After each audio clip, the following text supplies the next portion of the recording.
Hello and welcome to Tea is Good, Books Are Better, the podcast where we drink tea and talk about books. I'm Raven. I'm Jess.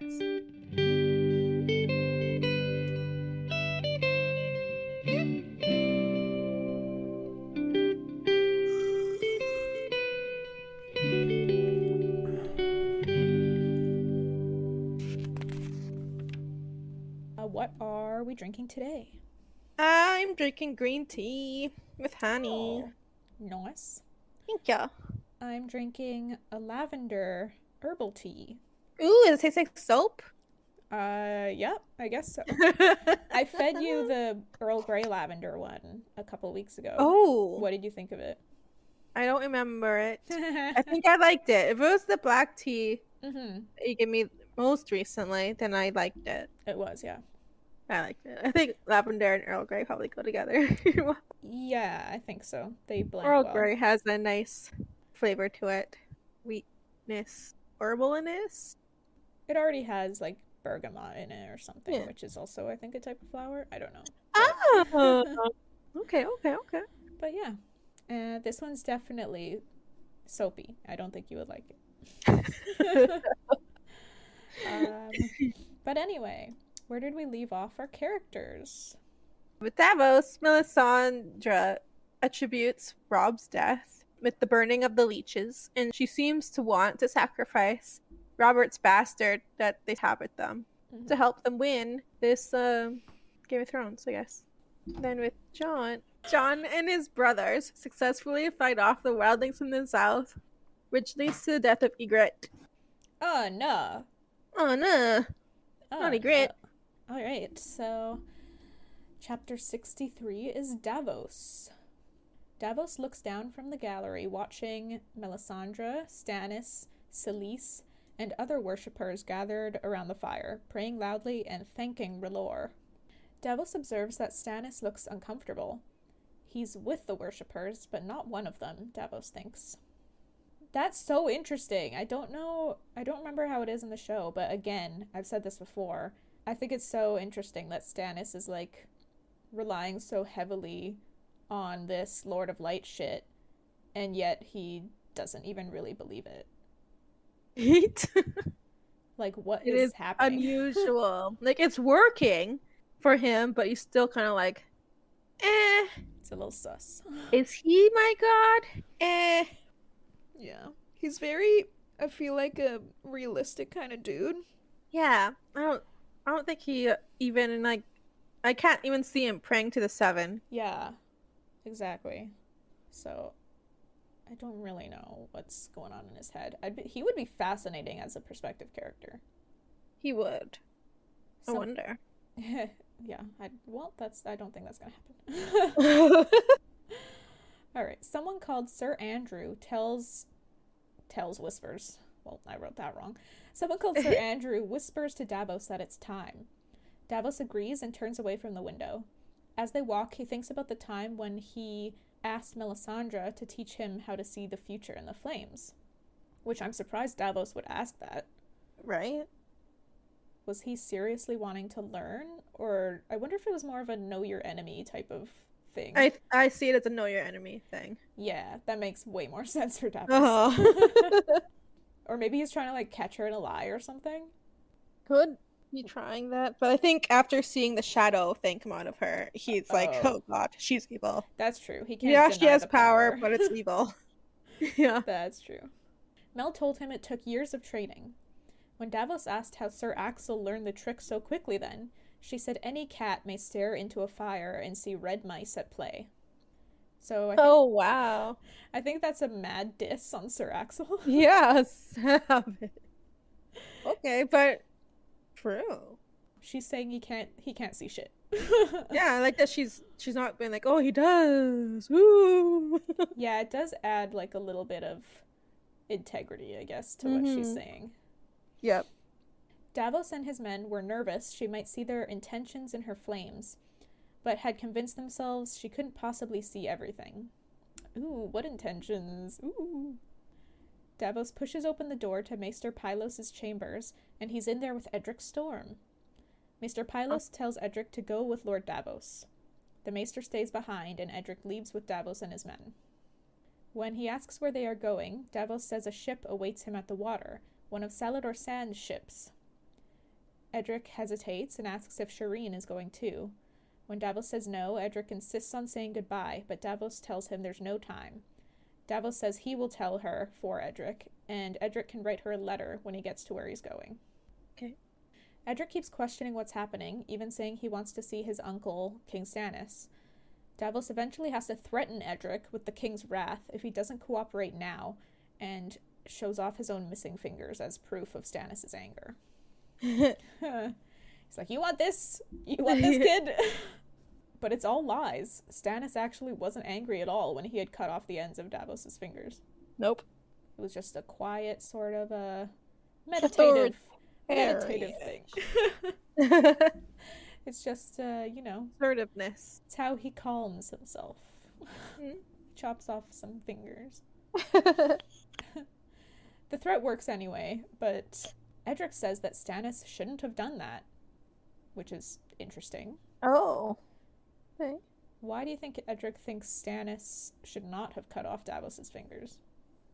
I think because he knows Davos' story of how he brought the onions or the onion, smuggled food to them. So I think he's like, well, he helped us. Why would he punish you? Wait, what's Edric? Even though it was not us. He meant them. Oh, okay. Help them. But why would he punish you for stealing this stuff if it was to help? Yeah. Them. Yeah, I think, Edric he's less about the rules than Stannis. Yeah, absolute laws. Yeah. Not as lawful. Can you remind me where and when it was that Davos was smuggling food to Stannis? I think it was around when during Robert's rebellion, I think. Maybe? Oh. I don't recall. Okay, well, I'm glad it's not just me. Okay. Because I'm like, oh yeah, this thing happened, but then I'm like, I'm not quite sure. They talk about it a lot, and I'm just like, Yeah, I'm just taking it for granted and not realizing how much I don't know. Yeah. Kind of like your parents. You know how you live your life knowing your parents, but then they'll tell a story from your childhood and you're like, wow, how did I never know that? And then you're like, oh, I don't know anything about you. Do you know what I mean? Yeah. Or when they tell you stories about themselves that you had no idea about, and opens up a big part of their personality. You're like, whoa. Yeah. And you start to see them differently. You're like, oh yeah, you used to have a life. Yeah, you had probably a few decades before I came around. Probably. Okay, so they hurry to the postern gate, where 2 of Davos's men wait, 2 guards bound at their feet. There's a boat waiting to row Edric out to a galley. Davos says goodbye to Edric, encouraging him to be brave, and Edric says, "May the Father judge you justly, Lord Davos," before leaving with Sir Andrew. Oh. Davos thinks on this ruefully for a moment. So even Edric went along with it, but he kind of knew that Davos was bullshitting him, I think. Yeah. He knows he's being smuggled. He knows there's something going on, and he's accepting it. Yeah. He trusts that Davos is a good person. Yeah, but he also realizes he's doing something wrong. Yeah. Smart kid. Yeah, and he knows that after being shown the fingers, that he knows that Stannis is going to punish him for doing this. Yeah. For sure. It's just Stannis. That's very, very Stannis. Mm-hmm. Davos tells his 2 men at the gate to drag the bound guards into the cellar and cut them free when Edric is safely underway. Davos wishes suddenly that he hadn't lost his luck, his finger bones. He was a better man and a braver one with them. Interesting. He put a lot of meaning into those bones. Mm-hmm, he did. He walks back through Dragonstone alone now, and it's never seemed so dark and fearsome. He knows that he will surely lose his position as King's Hand, and maybe even his life. He thinks that he wasn't made for this life anyway. If he survives, he's taking Devon and going home to his wife. Oh. He's just done. Yeah. Well, yeah. That's fair. The decisions that have to be made are He too didn't sign difficult up for him. for evil Yeah. witchcraft. True. He makes it to the chamber of the painted table and waits. After quite some time, he hears them coming. Melisandre is telling Stannis she saw Joffrey die in the flames, but he doesn't believe her. As they come through the door, Davos tells him it's true. Joffrey choked on a morsel of food and died, or perhaps he was poisoned. Mel is immediately like, he is the third, and Stannis snaps that he can count. He says it seems that weddings have become more dangerous than battlefields, and he asks who did it. Davos tells him they are saying it's the imp. Davos knows from what he's been told by Salladhor Saan, who still trades at King's Landing. Stannis recalls a time when Joffrey cut open a pregnant cat to see the kittens. When he brought them to show his father, Robert hit him so hard Stannis thought he'd killed him. So this is the cat incident. Yeah. That's pretty sick. So, you mentioned before in a previous episode that Joffrey may be the way he is partly because of how Robert reacted to this incident. Or also, like, how usually, like, apparently he really ignored him. And I feel like this was something that Joffrey did for attention. To try to get his attention. Mm-hmm. It's a pretty psychotic thing to do for attention. I know. Clearly, this kid has issues. But, like, the way Robert handled it, I think, didn't help at all. Oh, yeah, I'm sure. It just made him worse. I guess Joffrey kind of took that as a lesson in how to deal with things. It's violence. Yep. That's sad. It makes me wonder if, like, how different he would have been with a different father or a different mother. Because I'm sure Cersei didn't help with, like, his enabling egotistic... someone isn't going to help at all. She's an enabler and definitely pumped him full of ideas that gave him a big head. Yep. Stannis says they must send for him to lead the kingdom now.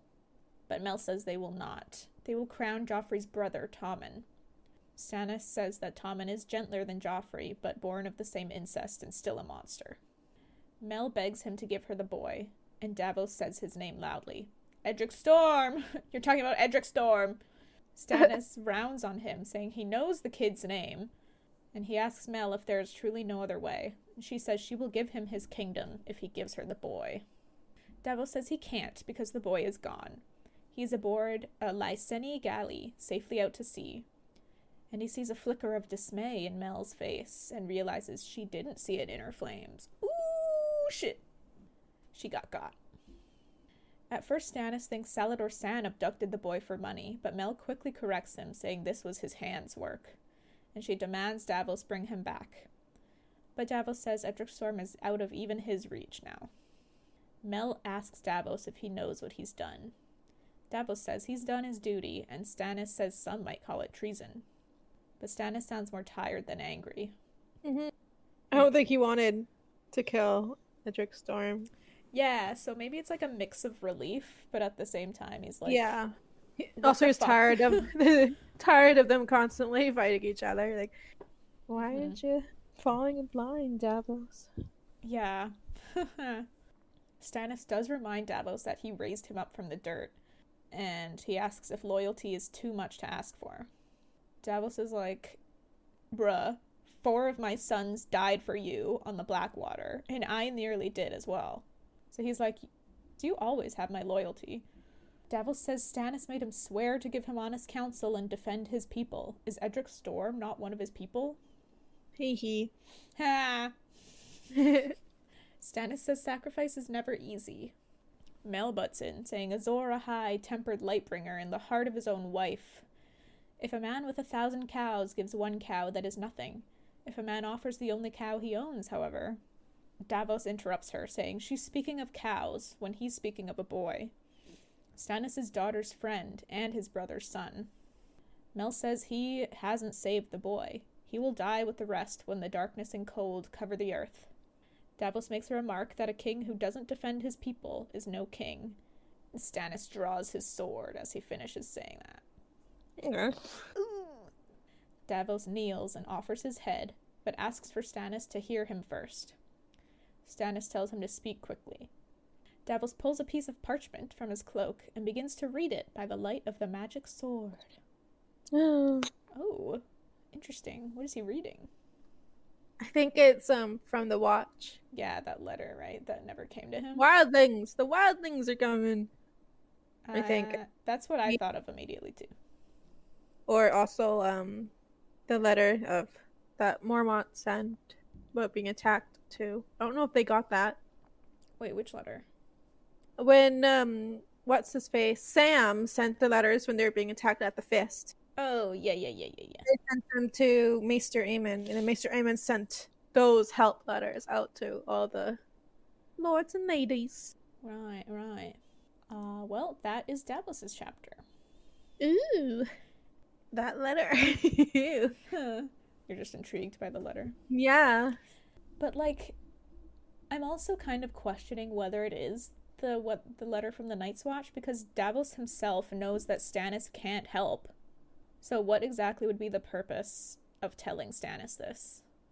Stannis might be able to help, I think. Because it's something that Melisandre wants to fight against, so is the darkness that's coming. Oh, so Davos has realized that this is the same Maybe thing that she's talking about? Okay, that would make sense. Maybe he's just pulling at strings too. Like in desperation, like, let's stop trying to kill your bastard and like look at this. Yeah.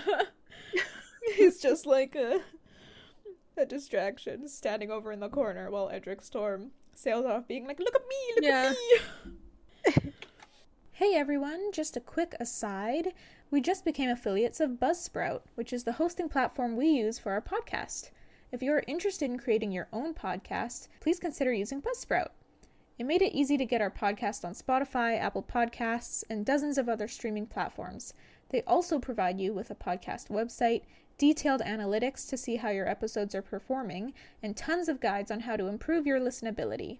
And if you follow our link in the episode description, you will get a $20 Amazon gift card when you sign up for a paid plan, and it helps support our show. Thank you! Back to the episode. Alright, so next we've got chapter 64, Jon. Jon. Not you. That was cute. Jon has a dream that he's in the Winterfell crypts. He can hear the statues of the old Stark kings whispering to him that he does not belong, and then he can hear the drums of a feast above, also knowing that he is not welcome. He falls to his knees and the light slowly fades. The last thing he sees is a grey direwolf, spotted with blood, staring at him sadly. I think that's Greywind. Yeah. Oh no. Jon wakes in his bed in the steward's chamber under Mormont's chambers, and he hears the horn blast twice. Wildlings. Wildlings are here. Oh shit. More? More of them. It's still black outside, and Jon just wants to get the battle over with Mance so that he can rest, dead or alive. Like, he's done. He's so tired. Mm-hmm. He waits for the cage to come down with the other men. There are some moles who had chosen to stay at Castle Black to fight with them. Moles, as in people from Molestown. Mm. Satin asks if it's Man's radar, and Jon says that he hopes so, as he knows that there are worse things in the dark. Oh. The cage picks them up and brings them to the top of the wall, which is prepared with bundles of quirls. Is that right? Yeah, quirls. It's not an easy word to say. Quirl. No. Arrows, spears, and scorpion bolts, as well as big wooden barrels of pitch and lamp oil. Your favorite. Yeah. Donald Noye hears something weird, and Jon clarifies. Okay. Noye. He hears something weird, and Jon clarifies that that's a mammoth. Oh, wait. Ooh. Is that just because Jon knew from when he was marching with the he knows what they sound like. Okay. Yeah. Gotcha. Jon can barely make out the faint red glimmer of distant torches moving through the woods, but other than that, it's pitch black out there, so they don't even know how many wildlings they're fighting. Mm. Donald All of Noy, them. all of them. All of them. Donald Noy orders for the trebuchets to light up the darkness, and the barrels of pitch are loaded, lit, and flung. And with the burning barrels as they fly over the air, they get glimpses of the many, many people and mammoths down below. When the barrels burst, he hears commotions from mammoths and giants. Noy orders again, and 2 more barrels go. This time, he sees hundreds of mammoths and giants, and at least 20,000 men. They sound their horns again, and then the wildlings answer with their dozen horn blasts, as well as drums and pipes. Okay, this is epic as fuck. It Can you is. remind me how many dudes they have at Castle Black? A few died last time. Yeah, but quite a few did. how many were there beforehand? There was less than 100 beforehand, and now there's even less than that, I think. Yeah. They still have their straw men also positioned on the wall. Oh, that'll help for sure. That totally helps. They're That'll ready to fight. Pip starts shouting, "The gate! The gate!" And Jon realizes that this must be their plan, and to bust through the gate, as it's their only way through. Like, there's nowhere they're climbing, like in the show.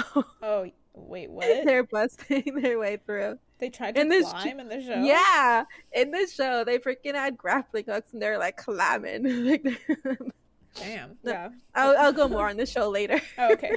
Noi orders a burning, and a dozen jars of lamp oil are lit and dropped above the gate, and then Gren sends a few barrels of pitch down as well.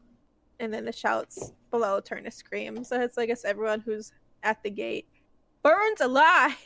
Oh, yep. Horribly. That they do. Just running and screaming, arms flailing, flames a burning? licking. Oh my god. So that's a terrible way to go. Anyway, Noi orders the archers to go nuts at certain directions. At a certain direction. Like, he points, like, I think they should be around there. Go nuts. Oh, yeah. And they all start shooting, hoping that they hit at least a few targets, because it's too dark to see shit. Even with all the burning dudes? Yeah, the burning dudes are down right below, and they're like shooting at specific areas in the darkness. Right. He asks for 2 bows and 2 spears, as in men, to go down with him to hold the gate, and then he tells Jon that the wall is his. And Jon's like, what? Say again? But accepts, terrified, because he knows he's like the only one, I guess, on the wall who can take it. There's like all the other members of the Night's Watch who are there, just like stewards. And, Yeah. Like all the just- rangers are gone. Yeah, they all died with the freaking fist. Yeah. Or the majority of them did. Like, there's Gren and Pip, but they're not Jon. Not Pip. Gren. I think Gren was out at the fist. Yeah, just Gren. Oh, okay, right. Mhm. So not a But lot even of then. options. Yeah. Jon does his best, having the barrels of pitch thrown by the trebuchets. His men are firing arrows into the dark. He orders men on the catapults to send the jagged rocks flying. But he can never tell if anything, like, if it hits anything. Like, they're just throwing things in the darkness. Or Yeah, it's just like hoping. Praying. yeah, fingers crossed. He, like, keeps doing this, and it goes on for hours. Oh. Donald Noy does not return, and Jon is taking up the longbow and is also shooting into the darkness. He hears a mammoth dying at one point, and he sees one on fire trampling through the dark. Oh. And then morning sneaks up on them. It takes a while for them to notice that they can see, but when they do, or when Jon does, he sees the clear land between the wall and the forest is now a wasteland of blackened grass, bubbling pitch, shattered stone, and corpses. Damn. Beneath the trees are thousands and thousands of wildlings, and Jon realizes that that night had just been a probe, and now the real battle is going to start. Wait, what? Yeah, and then the wildlings charge. Oh, shit. There are mammoths in the center of the wildling line, with hundreds of giants pushing a great ram towards the gate. All around him, his brothers are despairing, and then Jon hears himself shouting, "The wall will stop them. Does Mance think we're stupid? Are those mammoths going to climb the wall?" And then he starts laughing like a madman, saying, "They're nothing. They can't reach us. They can't hurt us, and they don't frighten us." And everyone starts shouting and laughing with him. Damn. Like, yeah. And Jon, this entire time, he's laughing like a madman. He shouts, "They cannot pass!" And he orders Kegs, who has a got too excited. And he orders Kegs, who has a war horn. Fuck's sakes. Who has a war horn to sound for battle. Kegs, who is smiling now, blew 2 long blasts for wildlings, and then the other horns take up the blasts until it's all they can hear. So the wall is just thundering blasts, horn blasts. That is so cool. Can you imagine being a wildling down at the bottom looking up at this massive wall? You can like see little specks at the top and you just hear it going boom. Yeah. Boom. Like they're sounding for battle. Damn. Mm-hmm. Jon orders for the archers to aim at the giants with the ram and to hold for his command. And they're still laughing. All of them are laughing like madmen now. Jon orders the trebuchets be filled with caltrops. Ooh. Which I had to Google what the fuck is a caltrop. And it's basically part of a defense. It's like a freaking spike, like a triangle spike. Like, how do you describe it? Do you know those? That's that game when you have the rubber ball and you like throw it down and you gotta pick up the spikes with it. Jacks? Yeah. It's like those, but much bigger and made of steel. Yeah, and spiky. Yeah, and they're served to slow down the advancement of troops, especially horses, chariots, and war elephants. Oh. Yeah. Yeah, a lot of the wildlings also have chariots. I didn't mention that, but they do. Oh, yeah. They're just riding back and forth. Hiya! They sure are. He orders the catapults to angle towards the center of the charge and the scorpions to be loaded with fire spears. The wildlings do their best to shoot at them, like the archers are doing their best to shoot at them, but their walls are too big and their arrows keep falling short. Suckers. Yeah, and they all have short bows, I believe. Like, their bows aren't as well made. Oh, yeah, because they don't fucking know what they're doing. Like, all the guys at the Night's Watch, their bows are long bows, right? There are, yep. They are hitting them with their long bows. Mm-hmm. They're also aiming down, but still. I'm sure that helps. Yeah. Once they get in range, Jon orders loose and for the archers to keep going as he orders the catapults, trebuchets, and scorpions loose as well. Soon, the ram is down with all the giants who are pushing it dead or dying. Jon shouts for the fire arrows to set the ram on fire, and they start going nuts. One of the mammoths goes berserk and takes out a bunch of wildlings. Jon aims at it to egg it on. The kid said it a few times. One of the brothers shouts that there's a mammoth at the gate, and Jon orders for fire. Gren rolls a barrel of oil to the edge, and Pip lights it. They roll it off the edge. They do it one more time until Satin shouts that they got him, and a flaming giant stumbles away. Suddenly, the mammoths all run from the fire and smoke, smashing anything in their way, and soon all the wildlings start retreating with them. Winner, the battle is over. Mm-hmm. Yeah. Jon asks if anyone is hurt, and one of the men plucks an arrow from his leg. Everyone cheers. Yeah. Suddenly, Jon's leg is in agony and he can barely stand. He gives the wall to Gren and orders Pip to help him to the cage and down the wall. Pip asks Jon why he's so serious after their victory, and Jon says that he wants to check the gate in Donalnoy before he declares victory. Jon waits at the gate while Pip goes to Maester Aemon to get the key. Pip returns with Clytus and the Maester, who tells Jon that he wants to see him when they're done so he can change Jon's dressings, give him some dream wine for the pain. And then they all go through the tunnel. And after the second gate, they notice that there's a light ahead, which is bad because it means the gate's open. Oh. They approach and Pip points out blood on the floor. The outer studded oak door is torn off its hinges and one of the giants had crawled through. Pip retches at the scene and Jon envies the Maester's blindness. Oh. It's pretty gruesome. Ooh, what is it? Terrible. Terrible. The giant is covered in arrows and spears, but apparently it still had the strength to kill them all. It smashed them with its fists. He didn't have a weapon on him. So they're like flattened men everywhere. Or the crushed, broken men. Ugh. Noi was the last to die. His sword is sunk deep in the giant's throat. and he was crushed in the giant's arms in a big hug, it seems. Jon recognizes the giant as Mag the Mighty, king of giants, and he tells his brothers who the giant was because he feels sad about it, but he doesn't have time for sadness. Interesting. Jon gets out into the sun and exits through the torn gator. That's what I wrote. Gator. The huge carcass of a mammoth is partially blocking the gate, and he checks out the state of it from the outside. And the wall is pretty like melted in that area because of all the fire. Mm-hmm. He comes back and he orders the gate repaired to the best of their abilities, and then to block that entire section of the tunnel up to the second gate with anything they can. He says Sir Winton needs to take command now and starts ordering what they need to tell him. Maester Aemon tells Jon, you can say whatever you want to him, but he will forget. He would have been a good Lord Commander 30 years ago, and the capable one 10 years ago, but no longer. He's too old and his mind is no longer there. Jon tells Maester Aemon that he should take over, but Aemon says a maester serves and gives counsel. He does not command. And Jon's like, but someone's got to lead. And Aemon's like, yeah, you. Jon refuses, but Maester Aemon says he must. It would not be for long, only until the garrison returns. He says, Donal chose you, Corran Halfhand chose you, and the Lord Commander Mormont chose you. You are a son of Winterfell, and the wall is yours.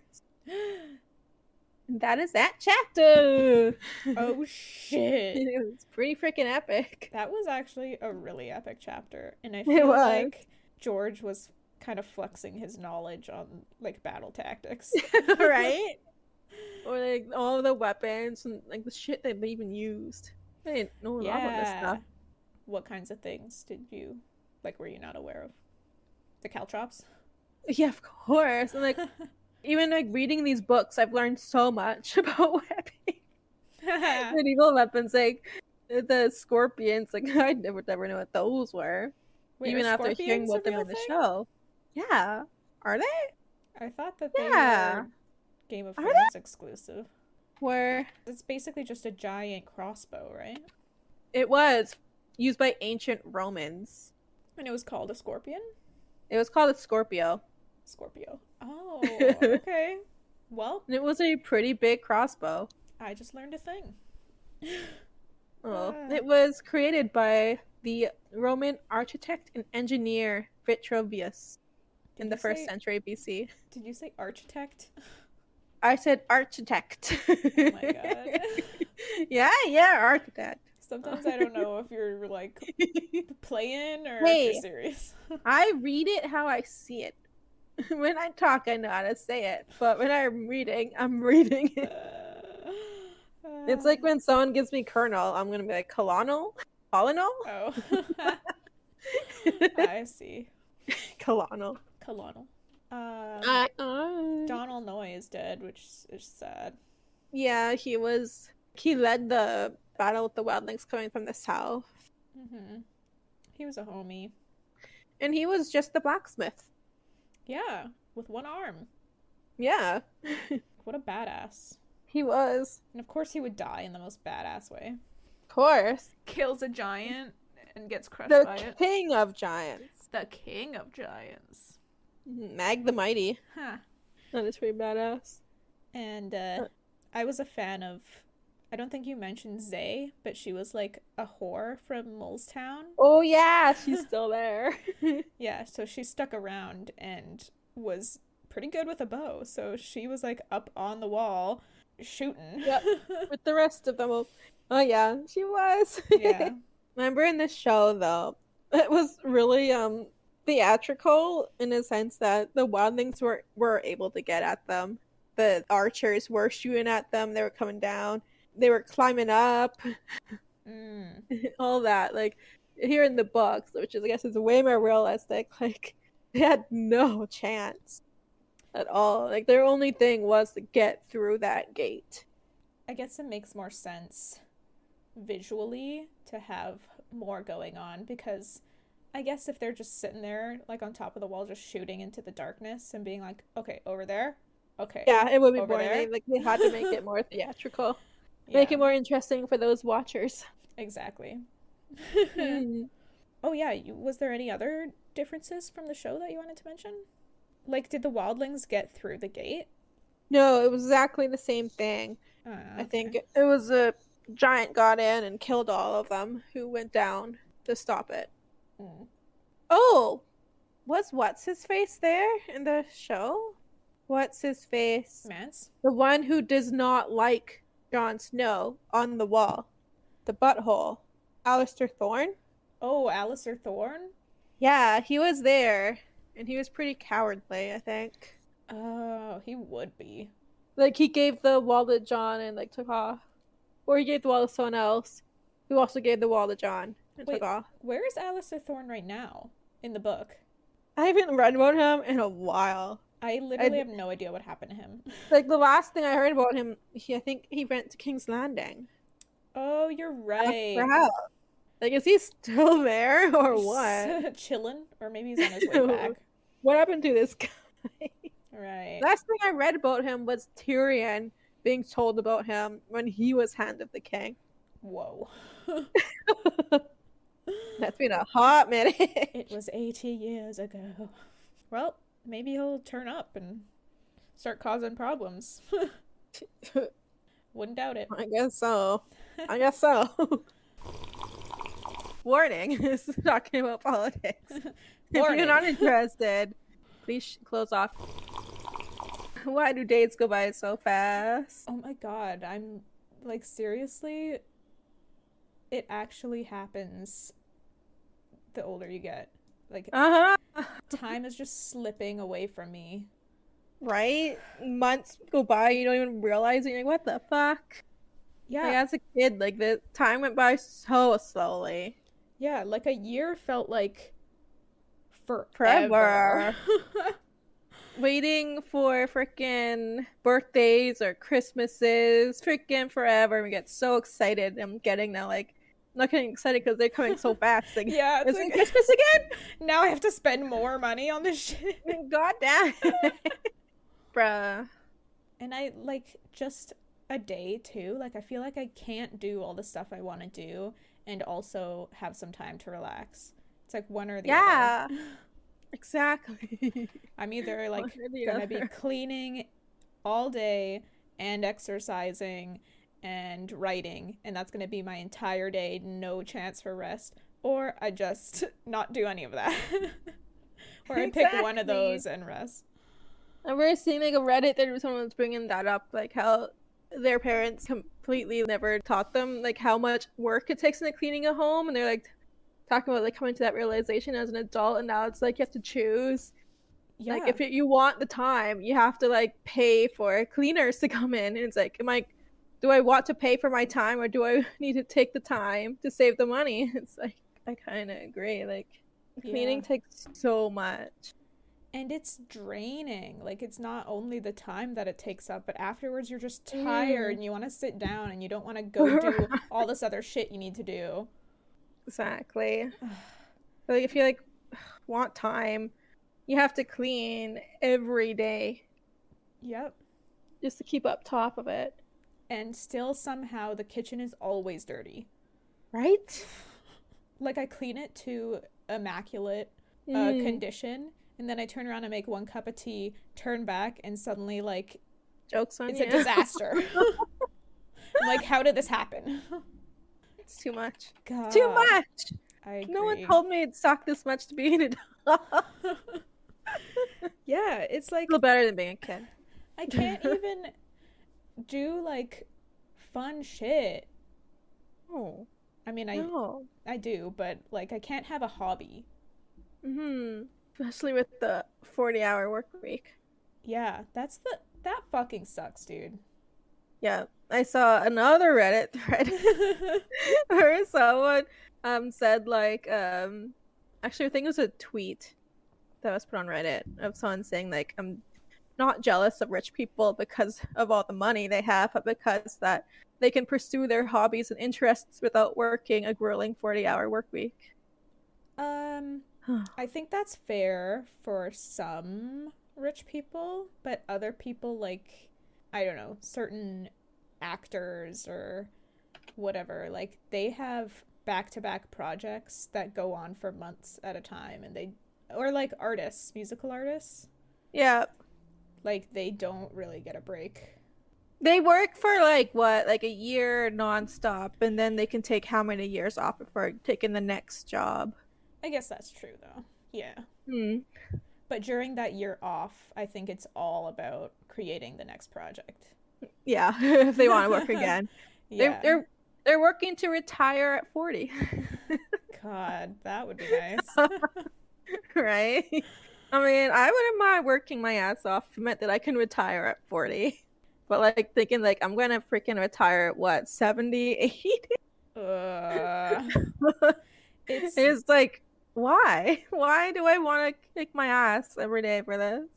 And like I don't know if this is the case worldwide, but at least here in BC, the start of your pension keeps getting pushed back, I think, because our lives are longer now.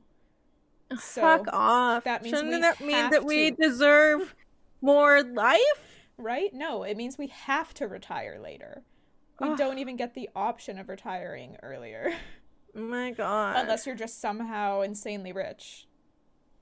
Jesus Christ. Like, I have coworkers who are like 60, and I'm just like sickened for them. Yeah, it's fucking like bullshit. They're stuck working a warehouse job on their feet all day. Like, oh my gosh. I will say though, I imagine a warehouse job is not terrible for your health. Like, you're moving around, you're staying active, unless you're like stand in one spot and do one thing sort of situation. I don't really know. I'm sure it's different at every warehouse, but yeah, there's different sections in every warehouse too. Like, you can places where you stand and do the same thing over and over. Or places where you move around and do the same thing over and over. Yeah. But like, I now know that my retail job was keeping me relatively healthy physically. Because now that I have a cushy office job where I sit in a chair all day, I'm like, my body is becoming a potato. I bet. The best thing about my job is the fact that my my endurance has gotten way better. Like, I can power walk for very like long periods of time, whereas back when I was Abbotsford, like, I could power walk maybe 2-3 minutes before like getting cramps. Right. Yeah. Same. Like, now I can't walk for like 2 hours without my feet hurting. Like, I can't be on my feet without my feet hurting. But oh man. I would be on my feet for 8 hours a day when I was working. And that was like, it was good because I was able to get that like physical exercise in while I was working. Now I don't have that, so I need to figure out how to get my physical exercise in. Now you have outside to put that of in work. your personal time. Exactly, which is such fucking bullshit. It is. So I either sacrifice like my downtime or I get fat. And unhealthy. Yeah. Exactly. And like, if you want to eat healthy too, that takes up time because you have to plan out your meals. You have to go grocery shopping, which, God, that eats up so much time. It and does. then cooking. Yep. And then like getting better food is more expensive. That too. And then cooking leads to more cleaning. Sure does. So like, it's a vicious cycle, and it never ends. Everyone has these problems, so like, I'm not saying that we have it worse off than anyone else. I just want to make that clear. I know. I'm not saying that either. I'm just saying like, this sucks for everyone. Having to sell our souls to the man. This sucks. I didn't sign up for this. Why was I born to slave away? Yep. And I was lucky enough to be born in a first world country. Yeah. We are the ones who have it good. That's the thing. And this is the good life. Yeah. This is the good life. And I'm like, maybe if I could like write a book and sell it and like make a few millions. But I have no fucking time to write. Exactly. You gotta take up all of your free time. Unless I want to make fucking Jake do all of the housework. Poor guy. Unless you have the money to put aside for freaking maids to come in. Which we don't have. Professional cleaners. It's just so frustrating. It is. Like, I'm gonna get a calendar just to write down all of the chores. Things that like I need to get clean. Like I gotta Google like how often should ovens get cleaned? How often should so and so's get cleaned? And like schedule it. Cause it's so out of hand. Oh yeah, and like the laundry machine and the dishwasher, they all need like regular. Yeah, they need cleaning. I was never taught this. What the hell? Fridges? Oh my god, no. Because then they Walls? start to like get mold and stink. Walls? Yeah. Did you just say walls? Yeah, walls need cleaning.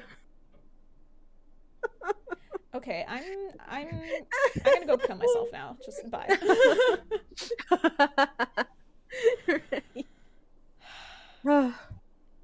It's just Too like, yeah, it's too much.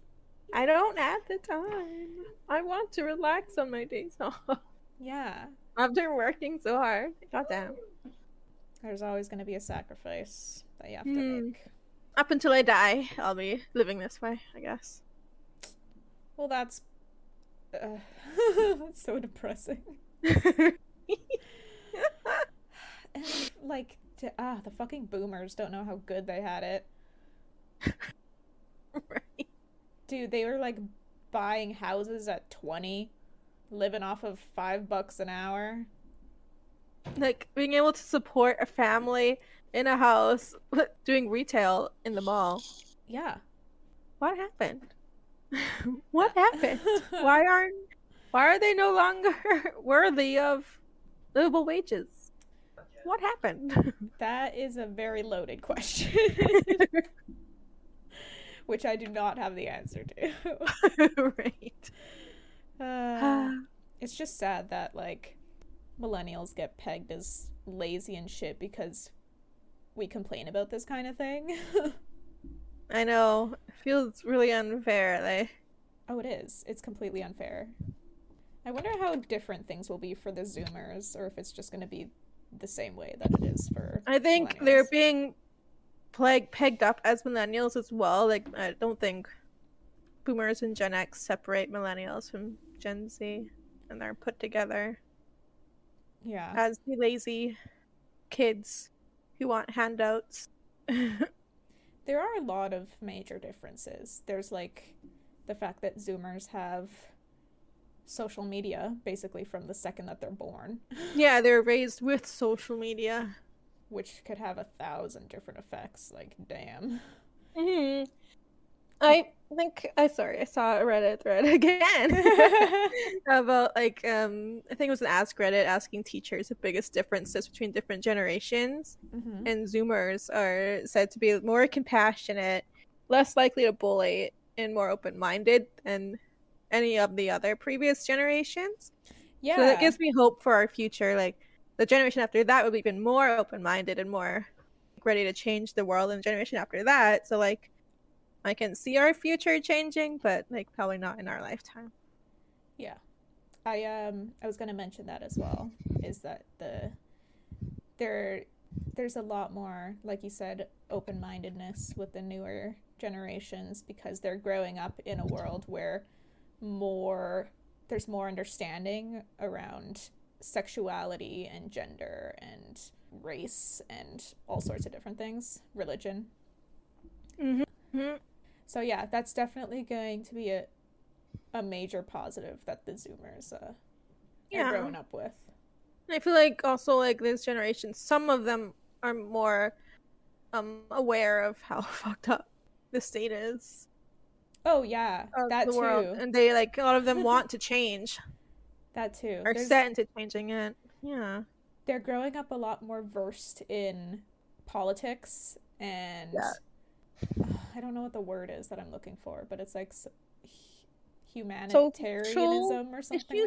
Like, social issues. Yeah, that's what I'm going for.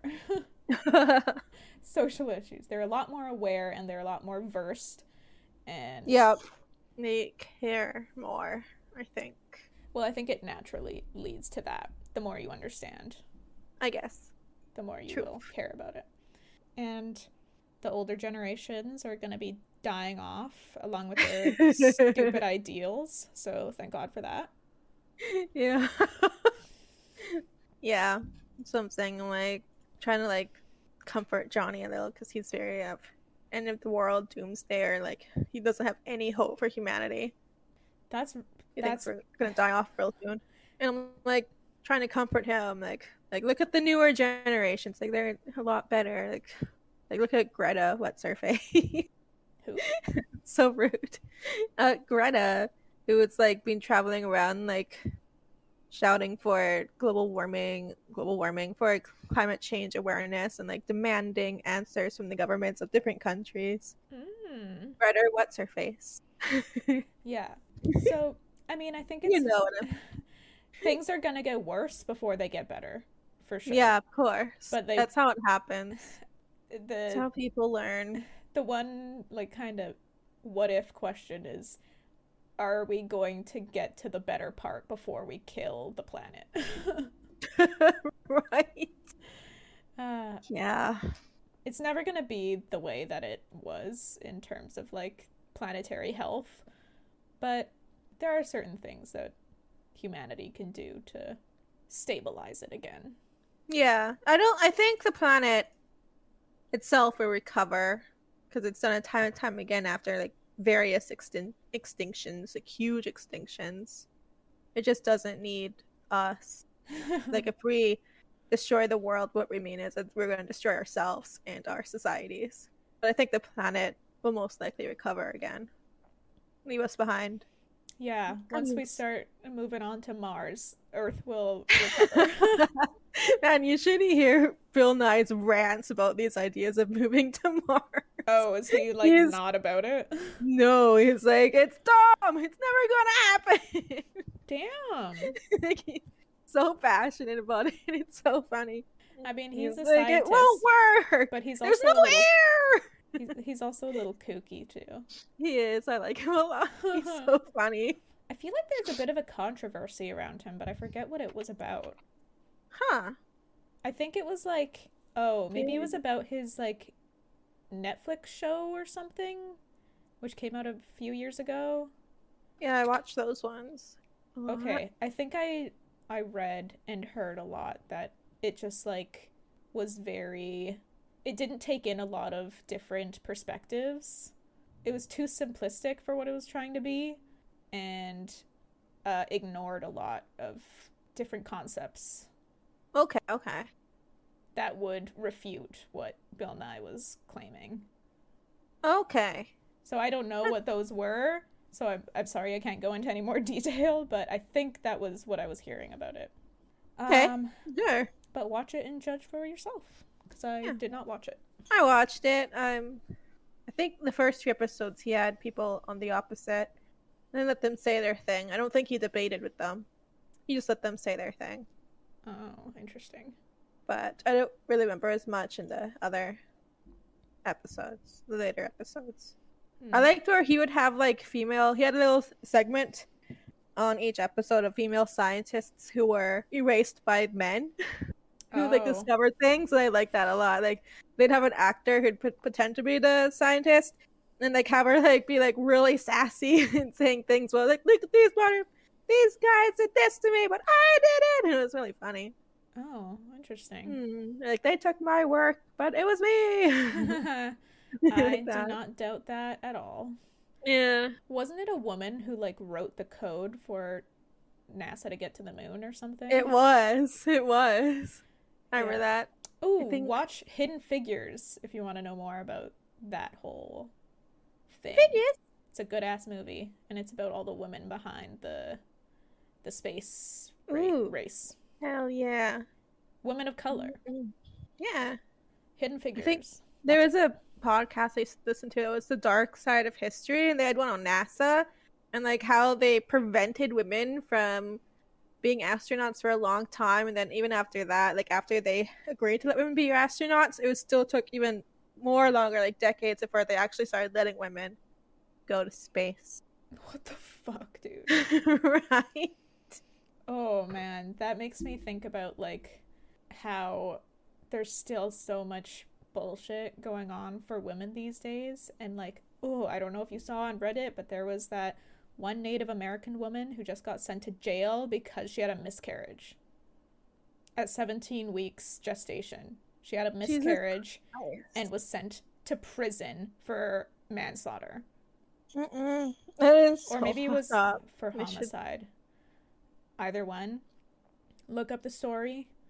I don't remember where it was, but it was definitely America. That is infuriating. That was recent, did you say? Oh yeah, I saw it on Reddit either yesterday or the day before. Wow. Well, with the making like abortion illegal, I guess technically your body aborting it yourself, which is a miscarriage, Yeah. is going to be considered illegal too. I'm sure If they don't like some... write laws around making it being specific. Yeah, exactly. I'm sure they had some backwards way of like justifying it, but this is and the police, the prison system down there relies heavily on getting people in there. Like they need people because they're privately owned. So I can see not like all judges, of them, but a lot of them a are. lot of them are. The majority, I would say. Yeah, judges who are being paid to fill them up are doing it with people of color as well. That is so in disgusting. the USA. Yeah, it's like the people who are going to prison for holding for like decades just for having like a couple of joints in their pocket. It's really messed up. I think we need to move on. Yeah, I think we're talking too much about how much life sucks and we shouldn't do that. Yeah, I'm probably gonna cut this to the end of the episode so that it's not a 20-minute and like intro. put a little like warning talking about politics. If you're not interested, please close off instead of sending harassing messages. Oh, we don't get harassing messages. We're not that interesting. I guess. Anytime anyone puts an opinion on politics, people get riled up. That's true. People do get, and people just like to listen to podcasts to kind of not, to like get away from that sort of thing. So yeah, if you're not following a political podcast and you're not in for the politics. Yeah, exactly. All right. Well, any last things? I think that's it. All right. That's going to be it for this episode. If you want more of the podcast, please follow us on Instagram. You can follow the podcast at TIGBAB Podcast or follow us individually. My handle is Crimby and Jess's is just.egan24. You can also find us on Facebook. Just search TIGBAB Podcast or Tea is Good, Books Are Better, and we will show up there. Also, please subscribe to our good friend Bahrami on YouTube. He's the one who made our jingle, which you heard at the start of the episode, and he makes some really cool music. That's Bahram. You can also find him on Spotify as Bahrambient. That's Bahrambient. And please check us out on Patreon, patreon.com/teaisgoodbooksarebetter. We have a few different tea-themed tiers with fun rewards, including outtakes, BTS stuff, and mini episodes in which we force our brother to watch Game of Thrones, which he absolutely hates. So it makes for some fun discussions/arguments. Finally, if you would be willing to share the podcast with your family and your friends, it would be a huge help to us to grow the podcast. Thank you so much. Join us next time for Arya and Tyrion. Ooh, that Tyrion chapter is fat. Oh, that's a fatty. Fat. Oh, that's a real fatty. All right. Thank you for listening. Bye-bye. Bye.